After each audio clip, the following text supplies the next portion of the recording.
I have a lot of things I want to get off my chest. Well, enough is enough, and it's time for a change. Finally, The Rock has come back. I hate this idea that you're the best. And if you're not down with that, we got two words for ya! I'm the best in the world. I fight at WrestleMania for the very, very small percentage of people that walk this planet and say I am proud to be, I'm sorry, a professional wrestler. Oops, I'm breaking the fourth wall. It's Podcast of the Immortals with your hosts, Matt Bush and Jimmy Bellamy.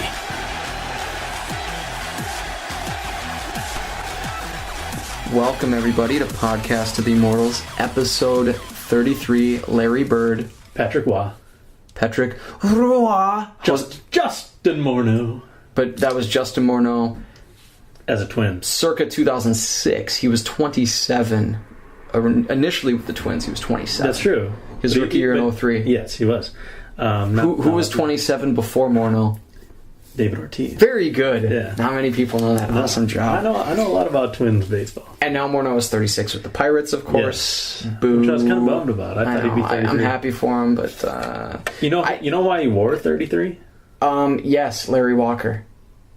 Well, yeah, because he's a Canadian as well. Yeah. But when he grew up, he was a goalie. Patrick Waugh. Very cool. So, all comes full circle. Awesome. I'm Jimmy Bellamy. I'm Matt Bush. And we are here to bring you episode 33 as we spent the first minute talking about. 33 is a great number. I like the double numbers that are the same. 22 is my favorite number, period. 22, yeah. I'm a big fan of 37. It's a prime number. Mm-hmm. It was also worn by former twin Scott Stahoviak. That's true. That's true. 37 and 38. I'm a big fan of 38 as well. Schilling. Yeah. Schilling needs all the... I was going to say, I thought you said it was your lucky number. He needs all the luck he can get with that lawsuit. With this video game company. Cash. Anyways, this is a wrestling podcast, by the way. Well, I was going to say one more thing. Number 22, funny, I wear number 27 in soccer because your friend and mine, Alex Owen, requested 22 a number of years ago, and I gave it to him. Yeah, so I wear 27. Claude Lemieux. Yeah, Claude Lemieux is probably Roger one of the Clemens. famous 22s. Brad Radke. Brad Radke, can you think of the number he was before 22? 45? No, I think... Oh, God, I shouldn't even say this. I think he was 55. He was a number in the 50s. I think he was 55 or 56 prior to changing to 20. Anyway, we're going to go back to wrestling talk. Let's just talk about numbers. This is the number show. Yeah. Welcome. We want to thank you, of course. This is brought to you by WrestleNews.com, and hopefully we'll graduate to that part where we don't need to say WrestleNews with a Z. Yeah. You guys will be like, know that by more now. with a Z, but we don't want you guys to get dumb and start misspelling news in real life. Yeah. But it's WrestleNews.com with a Z, at WrestleNews on Twitter. Maybe we should just put it into our header where it's like, it's Podcast of the Immortals, brought to you by Wrestle News with a Z. We could Then we do don't that. have to talk about it. Or we could say Wrestle News with a Z, like snooze, like you do when you listen to our podcast. No, that doesn't happen. No. You guys don't fall. No, it's like the Dudley Boys. It's like the Hardy Boys. Wrestle News. Yeah, the Dudleys. That'd be one hell of a triple triangle tag match. And Zack Ryder and Dolph Ziggler. Just because. Yeah, with the Z. Okay, we're going to start, like usual, talking about bullshit nonsense. No, we just did that. We're going to talk about some wrestling news. Yeah. Chick. Yeah. I cock a gun, apparently, when I check stuff off my list. It's like that song from that lady. Which one? You know what I'm talking about. That song, that movie. With Rogan and... Joe Rogan is in a movie?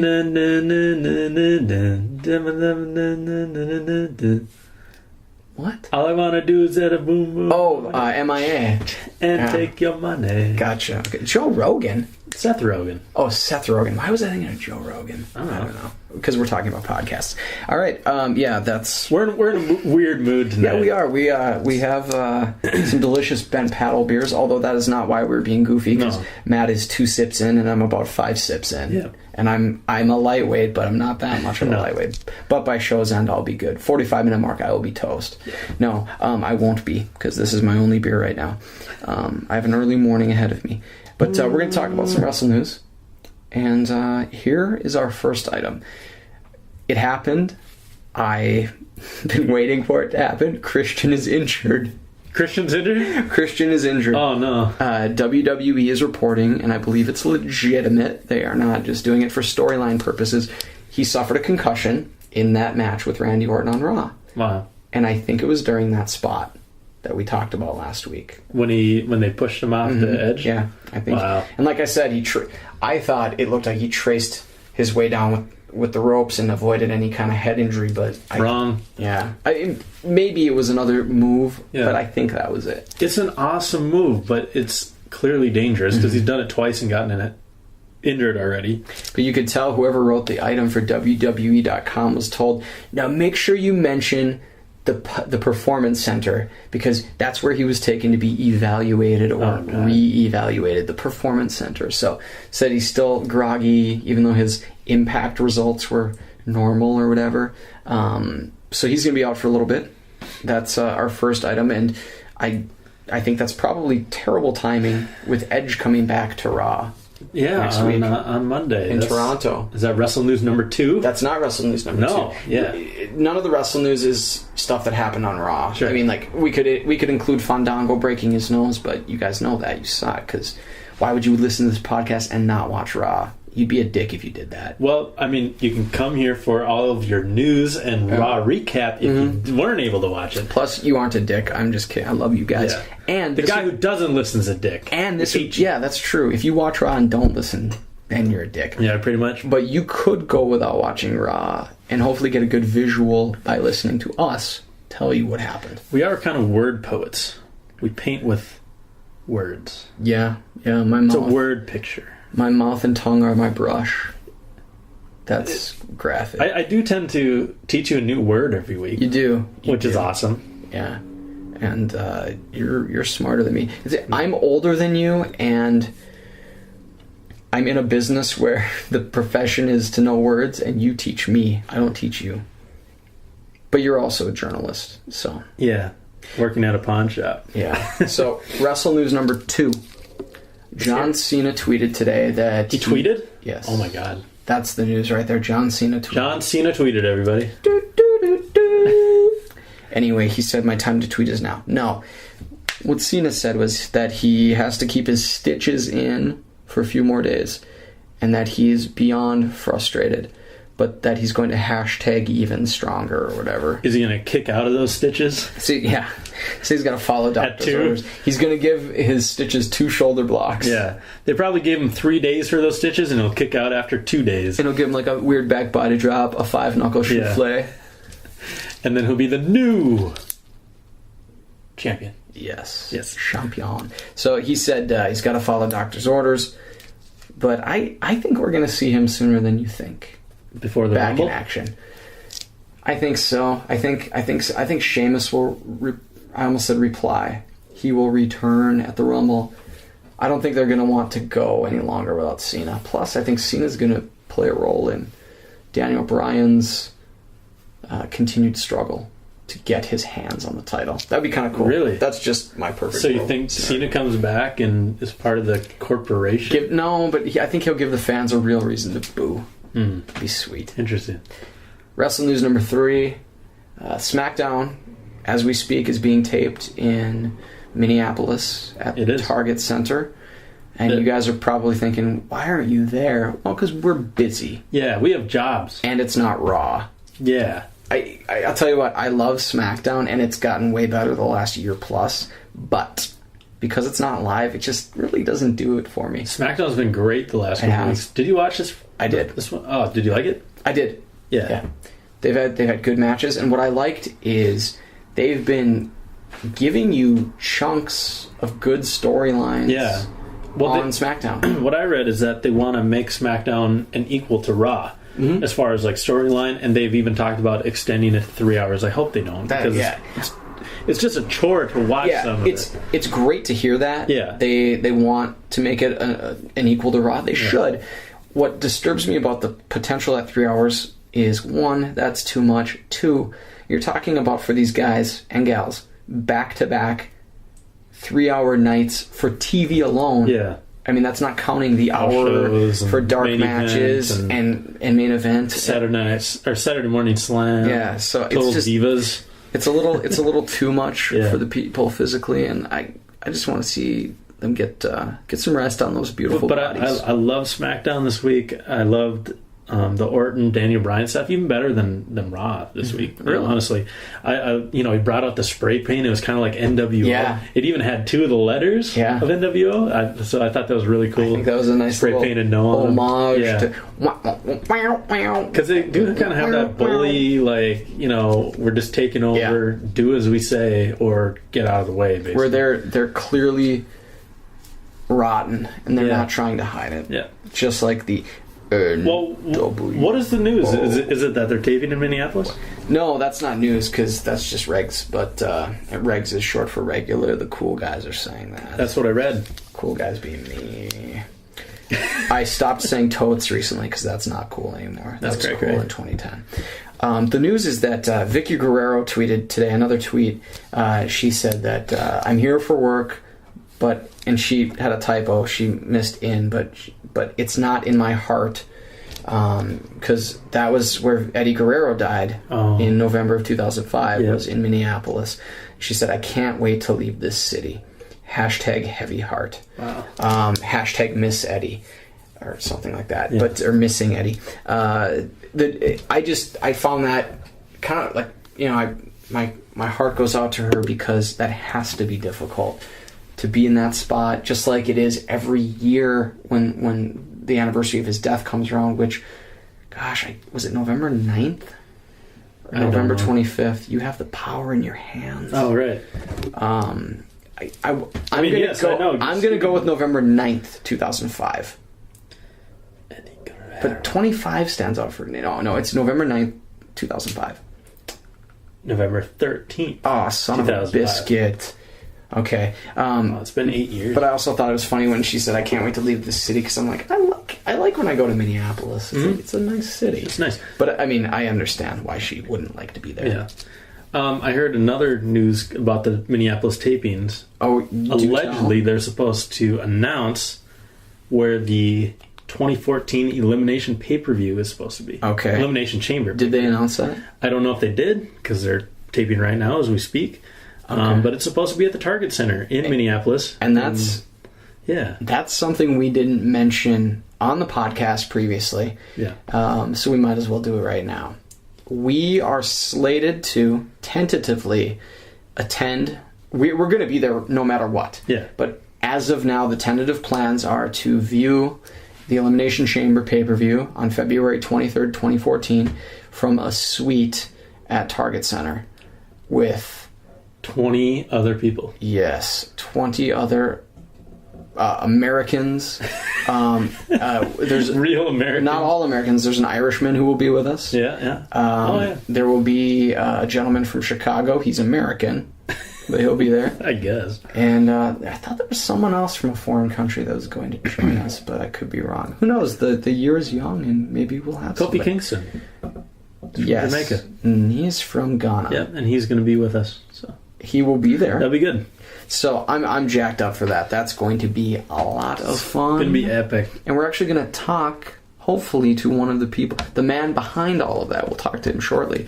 And we were going to call him right now, actually. Yeah. Yeah, we're going to, first time ever on the show, we're going to make not a random phone call. We're calling somebody we know. Yeah. But we're going to call. He doesn't know we're calling. Yeah, he doesn't know we're calling. We're going to call Andy McKinnon, throw him on speaker. He hates being on the show, because he has a news item that we can't remember, or Matt can't remember. Yeah.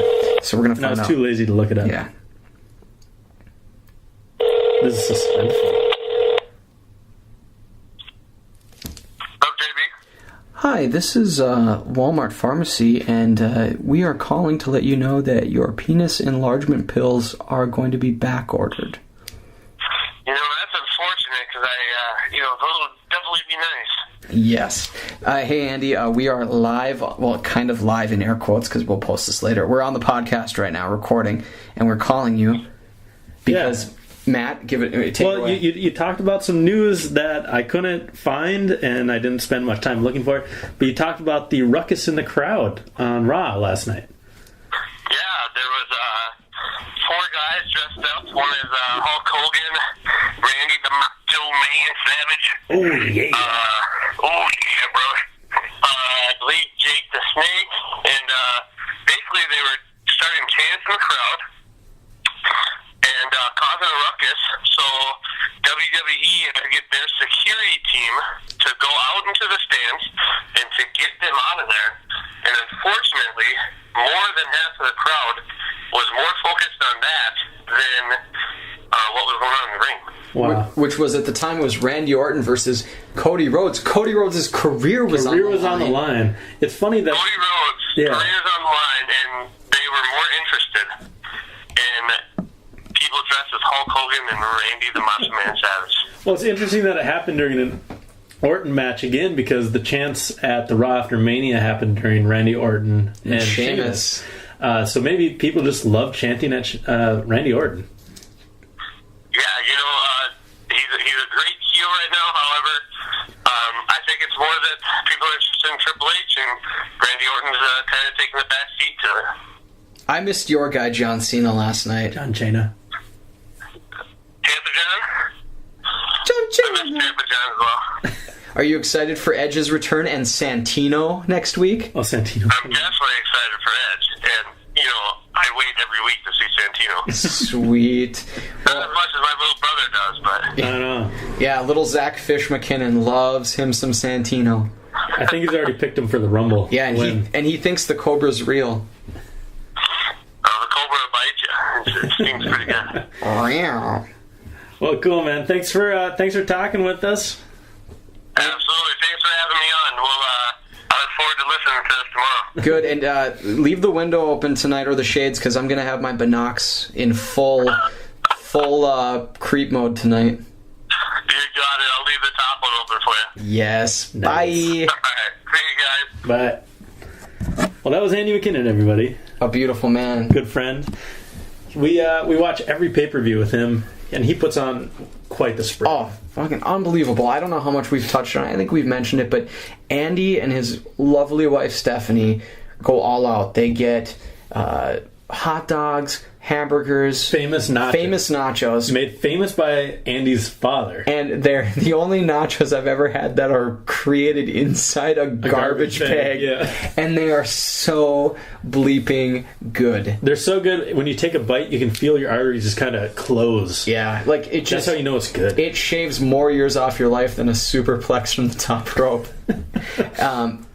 And also, it's all the soda you can drink. I mean, we're talking like that. You know that cube of Mountain Dew? Mm-hmm. Like, they legally shouldn't even sell it. And in fact, I think they're trying to ban it in New York. I mean, it's just Mountain Dew, Pepsi. And I know some of you are probably like, what about beer? Well, it's a Sunday night, and we're not losers, so we're not drinking beer. Because we have to work in the morning. Yeah. Or if you're Matt, you have to work in the afternoon. In the afternoon, yeah.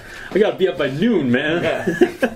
So, I mean, it makes me feel like I'm 15 again, because I'm just downing 4 sodas in one night. And I'm like, I haven't done this since the sophomore year. I know, and we're like eating Doritos by the handful. It's good. And we're geeking out over men in underwear wrestling each other. It's akin to Thanksgiving, which is the only other time I know when you're like, I know I shouldn't eat this. I know I don't need to eat this. I'm not even hungry, but I'm going to find room for it in my belly.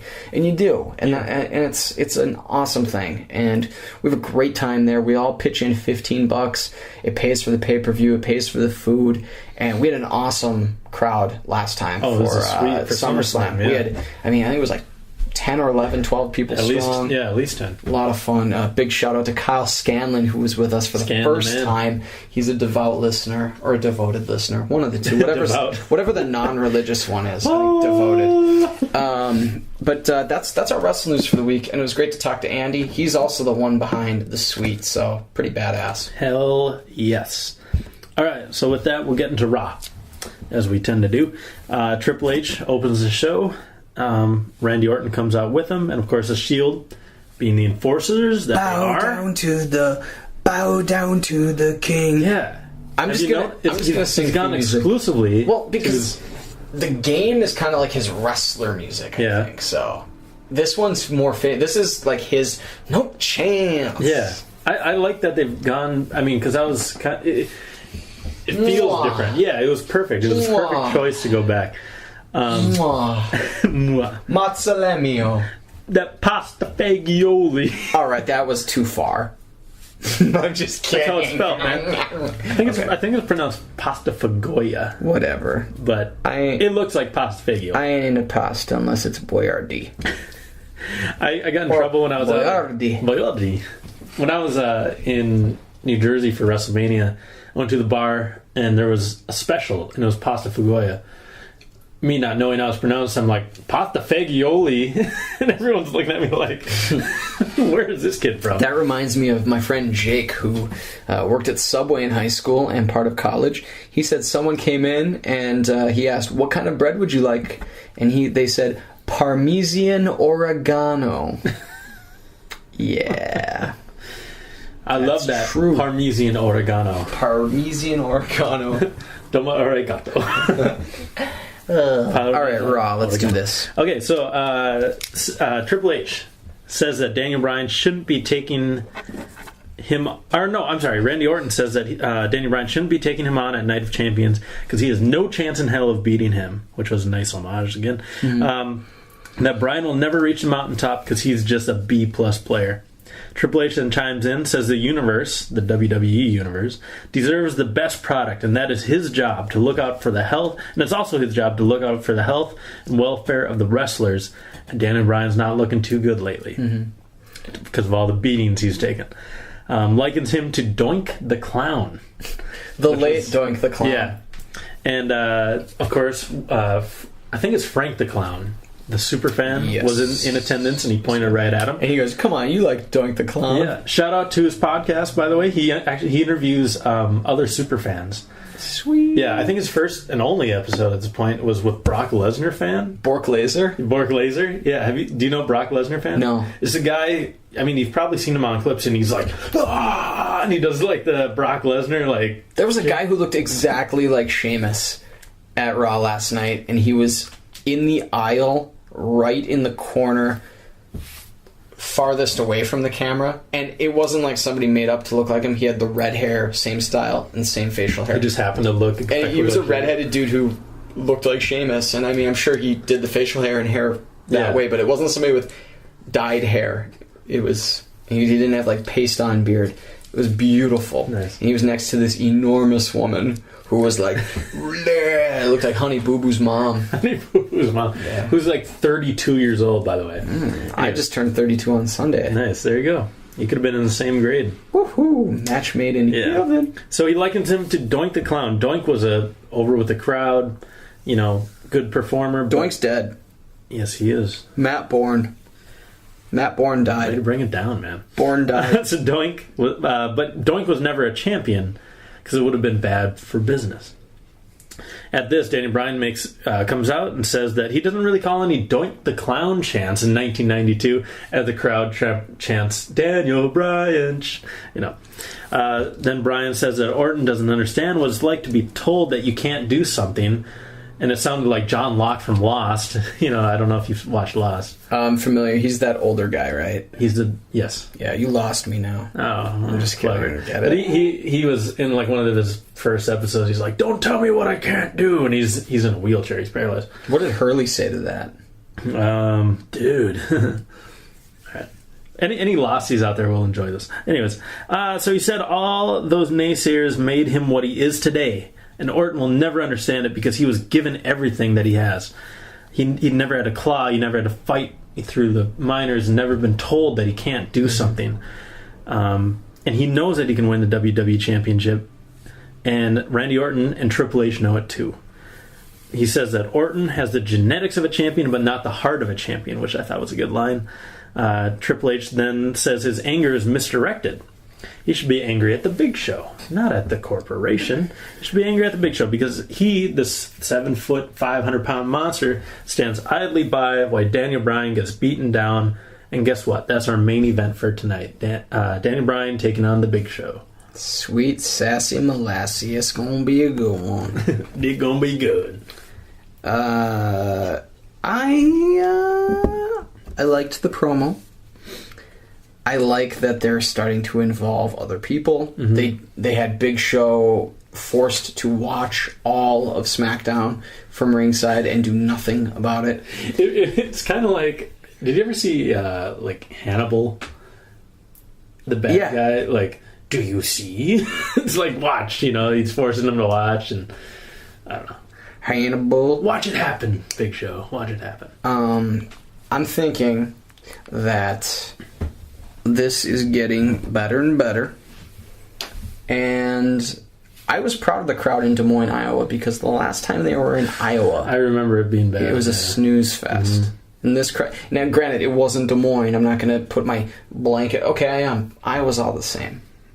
That's not fair. I've never been there. I shouldn't say that. I drove through it once. It looked the same. And actually, Dan Tracy, who listens to the show, who has been on the show, is an Iowa State grad, and he's currently living in Iowa. I think Ames. Sorry if I'm wrong, Dan. And he would be able to give us, a straight testimonial on Iowa and what the best cities are. And Des Moines was great last night on Raw. Yeah, it was better than it was before. There were a lot of low points for the crowd. I didn't think they kept the energy, but there were some cool chants and stuff. Yeah. But yeah, so a match between Cody Rhodes and Randy Orton was set backstage after all this happened, and they put Cody Rhodes' career on the line if he loses. And I think this is because he is taking some time off. He's getting married. Mm-hmm. And he probably wants to make sweet, sweet love to his wife many times. I have to say, they missed a great opportunity at comedy, which would have been awesome, and it still would have allowed them to be evil like they were. But Triple H and Orton are walking backstage. Cody's coming the other direction. Cody says hi. Triple H shakes his hand. I think he shakes Orton's hand too. Triple H said, how's your dad doing? He's like, pretty good. They're chatting, and he said... Cody goes, with all due respect, with the utmost respect, Daniel Bryan versus Randy Orton is what's good for business, or is what's best for business. And then Triple H says, so now you're telling me what's best for business? And he goes, hey Randy, did you get an invite to Cody's wedding? He goes, no, I didn't. And Triple H goes, funny, neither did I. Mm-hmm. What would have been awesome is if the next line would have been Cody would be like, what are you talking about? You guys both are... He'd be like, Triple H, I got your RSVP last week. Randy, you're in the wedding. Yeah. What are you talking about? But if they still would have just been like, I don't remember that. No. That would have been awesome. Pretty sure that didn't happen. So then Triple H says, I'm going to make a match. It's going to be you versus Randy Orton. Cody smiles and says, thank you. That's a great opportunity. That's a big opportunity. And Triple H says, it is. It's an opportunity for you to try to keep your job. Something like that. Yeah. I'm paraphrasing because I'm not a nerd. I don't remember exactly what he said. But they have a match. Cody's career's on the line, and it was good. Match happened. And hilarity ensued. Yes, indeed. No, it didn't. Fandango took on The Miz. The Miz won with a figure 4. Yes. Fandango broke his nose. Fandango broke his nose exclusively on the WWE app. Yeah. And I guess... I actually watched a few of those videos just because I watched it live for the first time. I usually work until about 9. So it was kind of nice to watch it, but I miss being able to skip commercials. The one time I tuned into the app was the break that they didn't have a video. But apparently on that break, Miz kicked Fandango in the face, a seated Fandango, and broke his nose. And referee had to attend to him, or the trainer did, and had to stop the bleeding because WWE has that no blood policy with the big Hep C scare with wrestlers and all that other stuff going on. But really? Well, yeah, that's why they don't have blood anymore. I mean, yeah, it's a PG product, but it's all, I think, for safety. That's why every once in a while when blood does get drawn, you see the ref break out the plastic or the rubber gloves. Yeah. And they'll do some work. But it's Hep C? Yeah. Oh, I didn't hear about it. Or is it hepatitis B? I'm pretty sure it's Hep C. Because in recent years, some wrestlers have contracted it. A couple of wrestlers, one in particular I know for a fact, and his name escapes me. I think ESPN E60 did a special on him, and he claims, cannot remember the guy's name, big dude, he got signed by WWE. He was a Canadian guy, I think he was from Ottawa, and his lifelong dream was to be in WWE. Or WWF, I'm sure it was his dream. And then it changed to E. He's like, yeah, that's my lifelong dream. Forget about it being F1. I've always wanted to be a sports entertainer. Yeah. Sports entertaining runs deep in my family's blood. Just like the Rhodeses. But I'm a sports entertainer, like my father before me. Speaking of, I vowed never to say WWE, but I'm waiting for Unico to come back and have his fans call themselves the WWE Universe with an H. God. That's perfect. I'm going to make that sign, WWE 13. There you go. And I'm also going to make B plus as a sign. B plus as a sign? Did you have the Arrive Bork leave? Still haven't played yet. I wanted to give Tensai some more time to rest. Sure, yeah. He's got a big title match. Yep. Night of Champions. But where were we going with this? I'm a weirdo. Fandango and Miz. Fandango and Miz, was that it? Pretty much, yeah. The broken nose. I can't remember. Well, anyways, the Miz one. I just went on a diatribe that I forgot. Yeah. Yeah. It happens. Yeah. Well, you are half a beer in. More like 3/4. You're like 3/4 of beer in? Yeah. So, Dolph Ziggler took on Dean Ambrose. Well, I'm sorry. I wrote this as surprise opponent. Surprise opponent. Ambrose attacked Dolph Ziggler before the bell, and then Ryback made his way down. And the big guy. He had this little strut going on, like his little. And you could read his lips. He was like the big guy. Yeah, I'm really enjoying his character now. I think it's great. So he comes down. Goldberg chants, "You're up." Ryback dominates, and he attempts the meat hook clothesline. I'm sorry. Yeah. I remembered my whole tangent. That wrestler who contracted hepatitis C claims that he contracted it during a match with Abdullah the Butcher. Abdullah the Butcher denies it, but Abdullah the Butcher, of course, he does a lot of those death matches. He cuts people and uses weapons and stuff. This other guy whose name again escapes me, he alleged that Abdullah the Butcher is the one who gave him Hep C. Like I said, the Butcher denies it. But since incidents like that in pro wrestling, WWE has been more, I guess, health conscious with the blood and stuff. Sure. And then, of course, the PG product also doesn't really lend itself to bleeding. You see it occasionally on the pay-per-views every once in a while. Yeah. So anyways. Sorry, by the way. No worries. Goldberg chants erupt, which is awesome. By the way, Goldberg is the headliner for WrestleCon, which coincides with WrestleMania weekend. Which they piggyback off that going on. Which makes me feel like when you're in one, you can't do Axis, you can't do WWE WrestleMania, you can't go into the Hall of Fame. So it's a given. So he won't be at WrestleMania. Is that what you're saying? Not a given, but it doesn't look good. Only one time ever this has happened before, and I believe it was... crap, who was it?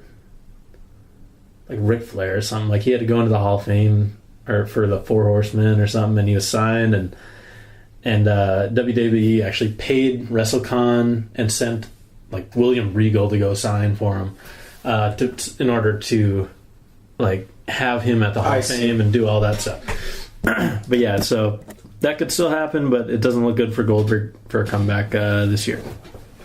Anyways, I was gonna screw with you too. I forgot during Wrestle News I was gonna mention that Goldberg signed a contract and get you all excited, but I forgot. Damn it. That would have been good. But Goldberg, chance you're up. Ryback dominating the match. Yeah, that's Ryback dominates until he attempts the meat hook clothesline, but he was met with a huge dropkick to the face, but then he just dominates the rest of the match. Hits the clothesline finally, hits the shell shock for the win, and pimps away like the swag he is, or whatever. Swags away like the pimp he is. Steph and Big Show. Stephanie decides to publicly humiliate the Big Show. And I thought, Steph is so good lately, man. She comes out. Big Show is refusing to fight Daniel Bryan in the main event.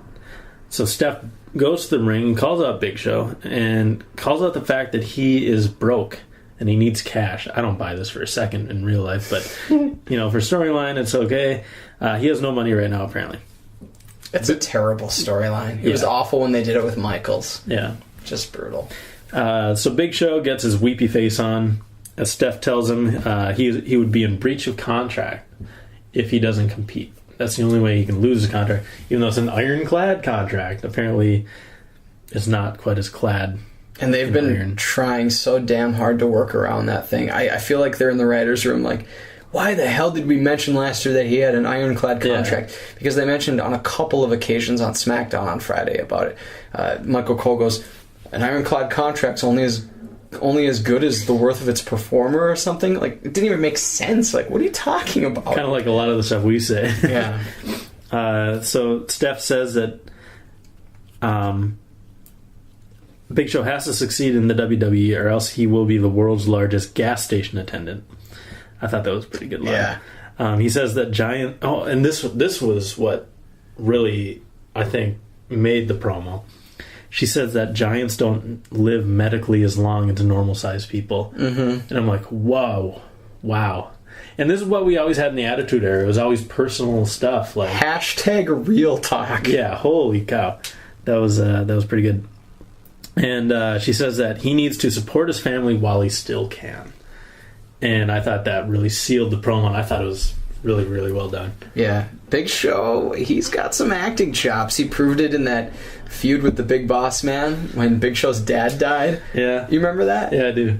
Big Show's daddy is dead. He pulled off like Big Show's a bastard. And now the Big Boss Man's dead. Yeah, that's true. Sorry. You're getting a little morbid today. I know. I liked Ray Traylor too. He was awesome.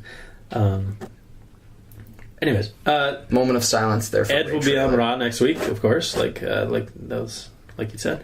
2014 Wrestle News, and this is from WrestleNews.com. 2014 Elimination Chamber location and date confirmed. And drumroll. No, we don't need. Is this breaking news right now? This is breaking news, and it's also breaking my phone because the Wi-Fi at my house is not very good. So we're going to go to the network because I got 4 jizzles.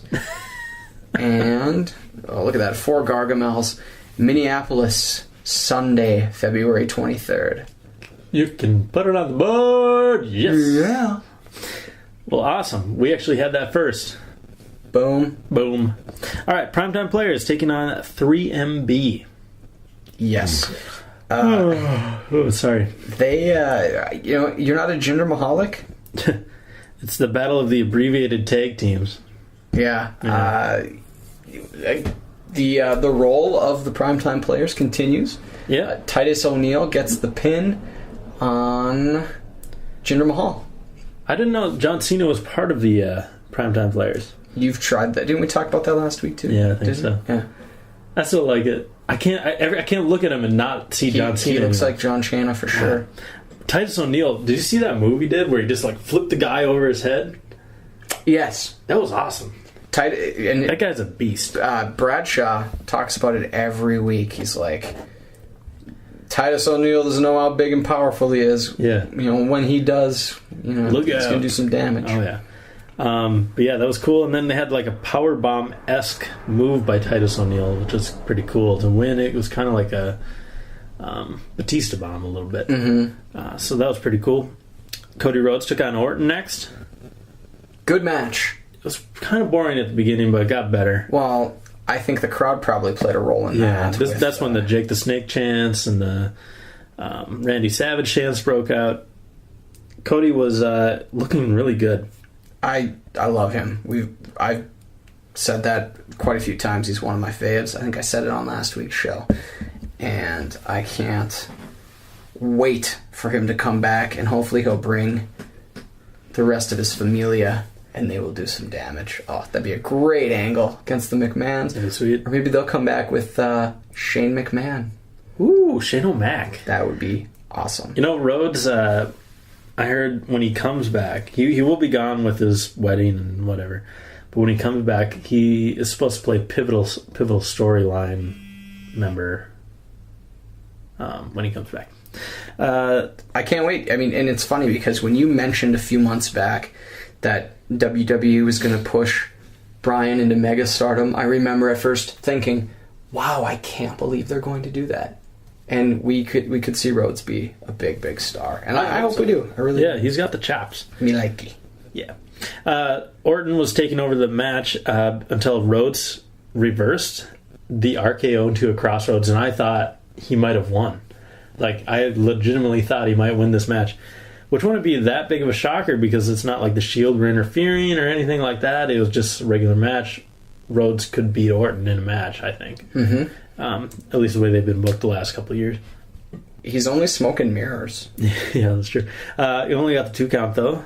And I love the guy dressed as Dusty Rhodes in the crowd, too. That was pretty good stuff. They can dream. Rhodes hurt his knee when he went for the disaster kick, and Orton capitalized, hit the RKO. Triple H then comes out after Orton's win and says that he fought with heart and says he respects him, but this is a business, and in business he needs winners. Mm-hmm. And he's not a winner, apparently, because he lost to Randy Orton. So Triple H fires him. My favorite part of this promo or angle was the subtlety in which Triple H announced he was fired. And I think it was intentionally... Begrudgingly. It was intentionally done that way to get away from the exaggerated Vince. You're fired! You're fired! You're fired. So it's really nice that Triple H said, Cody, you're fired. You should do a dance. A you're fired dance. It's just to the hustle music. Yeah. Or Future Endeavor. The Future Endeavor. CM Punk comes out next. Armed with a kendo stick. It says Paul Heyman said that he broke his heart. But Punk promises to break his face at Night of Champions. I have to apologize. I was so tired at this point in the night that I didn't give this promo the attention it deserved. I even yawned a few times, and it had nothing to do with the promo itself. I was just tired, and I'm kind of tired of seeing. I am old. I'm kind of tired of seeing the whole Heyman Punk thing without the action, and I want Axel to succeed. I want him to be good. Yeah, he's not. I want him to get bigger, but he's really not doing anything for me in this. He's not. It's a bummer because he's got the perfect plex. Yeah, he does. But it's not believable to me that he can be a threat to CM Punk. No. And that's not the point of it either. Yeah. I mean, Heyman is clearly the focal point with Punk. So Axel's really just there. He's just filler or a supporting character. But to me, without Brock Lesnar standing in the way, Punk should be able to just dismember Heyman. Yeah. Any week, and if Punk, and this is, I guess, the trouble that Punk's realness creates is that he's done so many things in the past couple of years that kind of go against what everyone else does, that you don't believe that Punk would just wait to get out to the ring and cut a promo like that. He would be looking backstage for Heyman. And, he don't do anything, and he would just destroy him. Yeah, like Stone Cold stalked Vince McMahon. Mm-hmm. Remember that? Like he snuck in and pretended to be a doctor and hit him with a bedpan, and he fought in like a grocery store, and like he destroyed every member of the heel DX. Yeah. When he one by one he would find them and he was going hunting. Mm-hmm. Stone Cold. Yeah, but I don't know. Yeah, they rarely have the guy laid out backstage too, and they're like, what happened? I know. Yeah, who could have done this? Yeah, so I don't know. Punk, I mean, it's great. It was awesome when Lesnar was there. Mm-hmm. Like, really, really great. I mean, the match was awesome. Every time they got, even in like a promo, it was physical, it was great, it was everything I expected. It's just missing something without... I mean, it should be so great. Heyman and Punk. I mean, come on. But yeah, it's just missing something. Rhea, Naomi, and Natalya took on each other in a three-way to see... A very nice three-way. To see who would become the number one contender for the Divas title. But during the match, AJ interferes and takes... she tries to take on the Total Divas, but they actually kind of gang up on her and leave her beaten. And it's announced later on after the match that they're going to have a fatal four-way for the title at Night of Champions. Why is Caitlyn not involved? Where has Caitlyn been? I don't know. Trying to come up with new shirts, I guess. For her militia or whatever that thing is. K8 Lynn.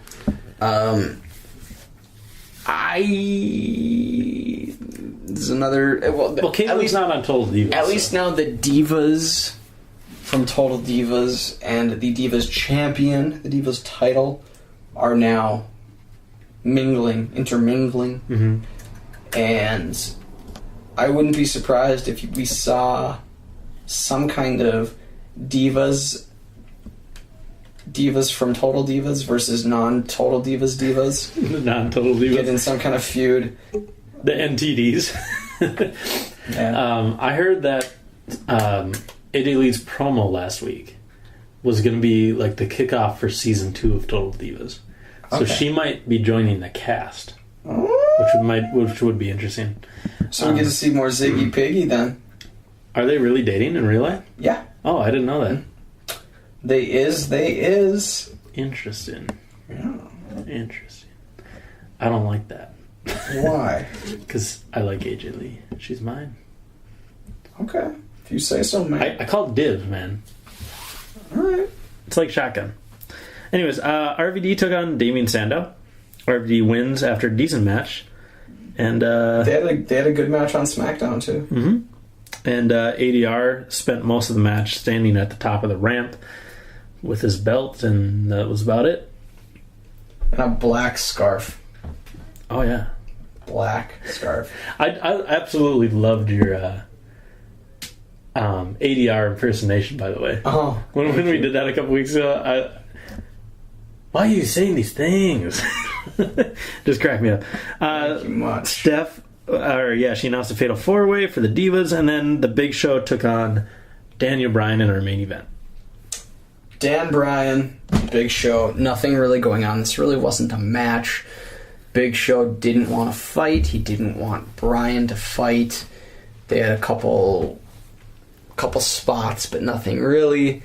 And the match ends in a DQ with Bryan technically getting the victory, but it just ended up being an assault from the Shield. And Randy Orton, or as I like to call him, Dr. Ton. Dr. Ton, yeah. Dr. Ton. Do you want predictions that will not happen? Or predictions that could go wrong? You want anything like that? Predictions that could go wrong? On this. Like going forward? Yes. Sure. Okay. Big Show, as he's prone to do, just like Christian gets hurt, Big Show loves to turn face and heel every few weeks. Yeah. I think what's going to happen is we've got one more Raw before Night of Champions. Yeah, it's the 15th. Big Show will save Daniel Bryan on Monday next week from an ass kick. And then screw him over and then he will join the corporation as Triple H's heavy, because he'll have no choice. He'll do it because he'll have no choice. But I don't think it will be like the crying Big Show we just saw, where he knocked out Bryan because he was forced to. I think it's going to be a more, destructive Big Show. I mean, he'll probably be offered money or whatever, but that's going to happen. And I'm excited about it because this will provide another obstacle for Bryan to overcome. And it's a big one. Ooh. No pun intended. But I mean, they worked well together when Bryan was the World Heavyweight Champion, because Big Show was the one who defeated Mark Henry for the world title. Yeah. And then Bryan cashed in his Money in the Bank championship. That's true. Contract. So they'll work well together. Yeah, I don't know. I mean, God. That's kind of his go-to move, that blubbering face where he's crying. He did that when he won the Intercontinental title, and everyone thought he was retiring. And he must have taken some acting classes to cry on cue, because he does it all the time. He's very good. He was good on Saturday Night Live too.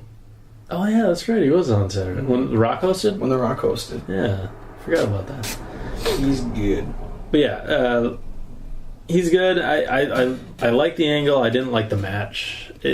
Everyone knew. The crowd was dead for it. It was like they knew exactly what was coming. But I do like it. I mean, this is kind of like when the NWO was running wild. Every night you'd be mad at the end of Nitro.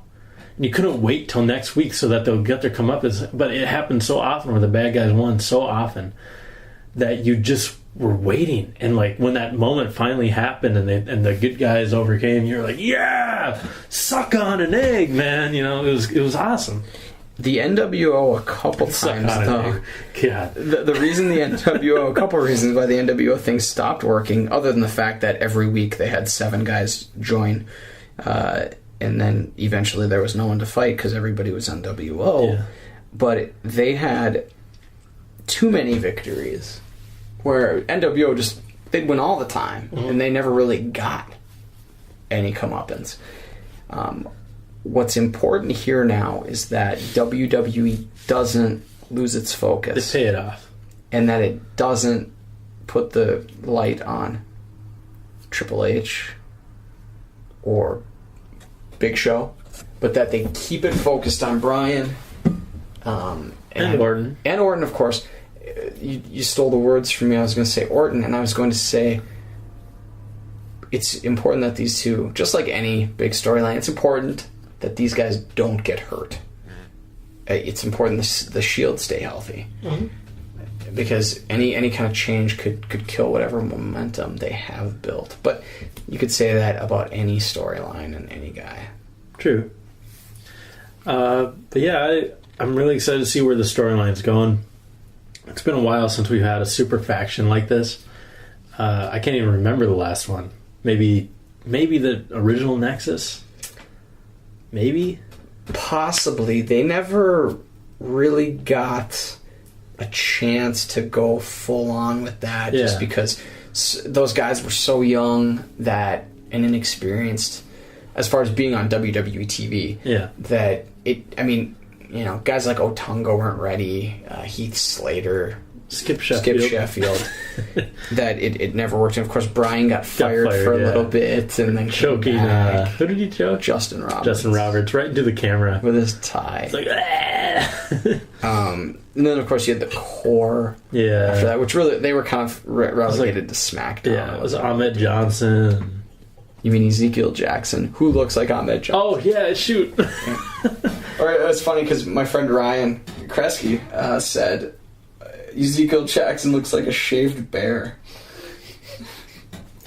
Have you ever seen a hairless bear? Yeah, I have. It's the scariest thing I've ever seen. I've seen that meme on I almost said on the video games. On the Reddits? On Google Images. Oh. But Evolution was probably the last big. That was more of a mystery, though. Evolution. Yeah. Evolution. Because all of the McMahon Helmsley stuff was prior to Evolution. This is good though. I want them to develop a name, just because I'm cheesy like that. Yeah. And I would like them to have clearly defined rank and file boundaries. Yeah, I want the Shield to be. I want to see Vince again. I want to know what kind of role Vince plays in this. He hasn't been on for a couple of weeks. That's true. He was there for the formation, kind of the night after SummerSlam. I'm curious if he will have a power struggle with his daughter and son-in-law.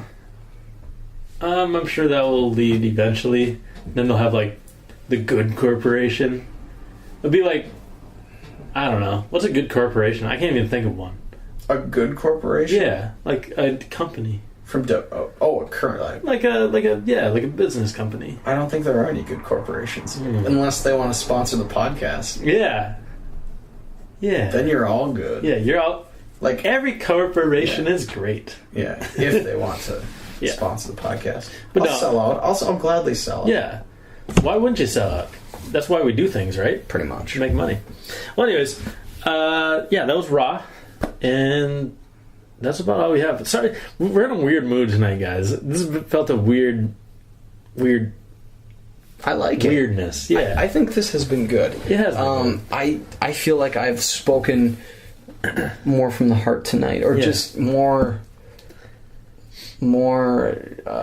just straight up.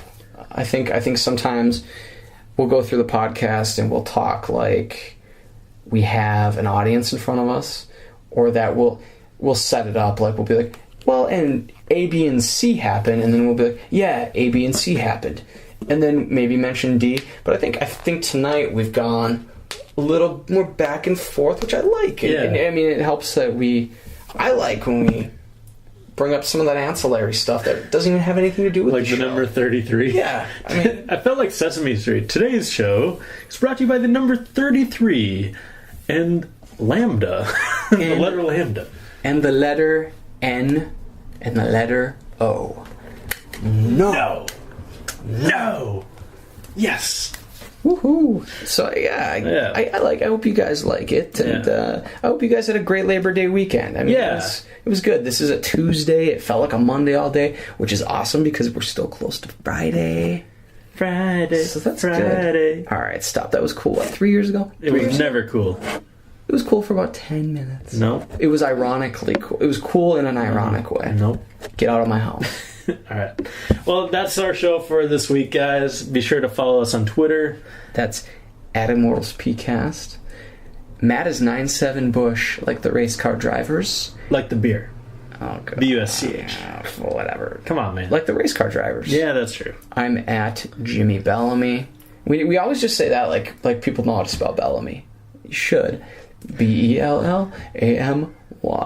That's how you spell it. Like special thanks to Andy McKinnon for joining the show. Yep. And WrestleNews.com as always. WrestleNews with a Z at WrestleNews. See, I was just gonna let it go. I thought we had graduated to that point. Nope.